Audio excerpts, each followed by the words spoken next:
Hello friends, कैसे हैं आप। यह पुस्तक 8 क्लास की है और यह वसंत भाग 3 से लिया गया है।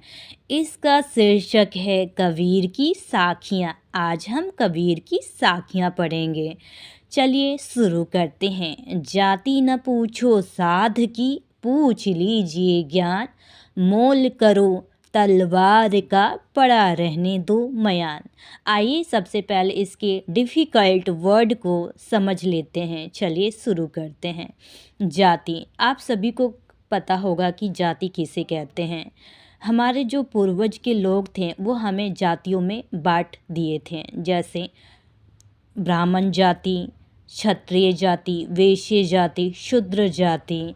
आसान भाषा में कहा जाए तो हमारे नाम के पीछे जो टाइटल लगता है उसे हम जाति कहते हैं, जैसे कि सिंह, वर्मा, राजपूत, राय। ये टाइटल हमारी जाति होती हैं। साध, साध का मतलब साधु, जिसके पास ज्ञान का भंडार होता है, जिनके पास जानकारी नॉलेज होती है संसार के प्रति, उसे हम साधु कहते हैं। मौल, मौल उसे कहते हैं जिसका मूल्य हो, जैसे यहाँ तलवार का, तलवार में धार होती है तो उसका मूल्य होता है, उसे मोल कहते हैं।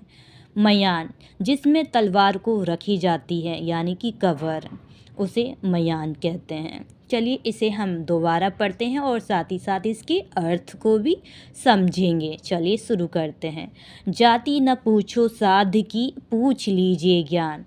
यहाँ कबीर कह रहे हैं कि साधु से उसकी जाति न पूछो कि आप कौन से जाति से हैं। अगर साधु से पूछना है तो उसके ज्ञान को पूछिए।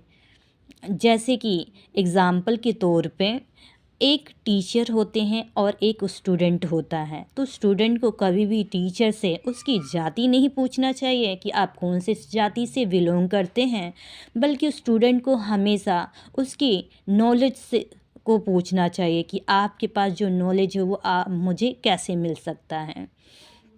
चलिए नीचे आते हैं। मोल करो तलवार का, पड़ा रहने दो मयान।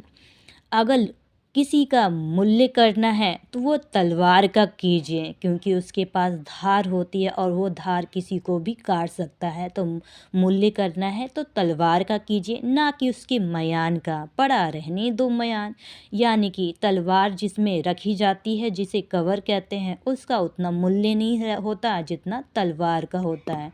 जैसे कि आप देख सकते हैं ये पेन है, ये पेन का कवर को मयान कहा गया, तो इसका उतना मूल्य नहीं होता है जितना पेन का मूल्य होता है।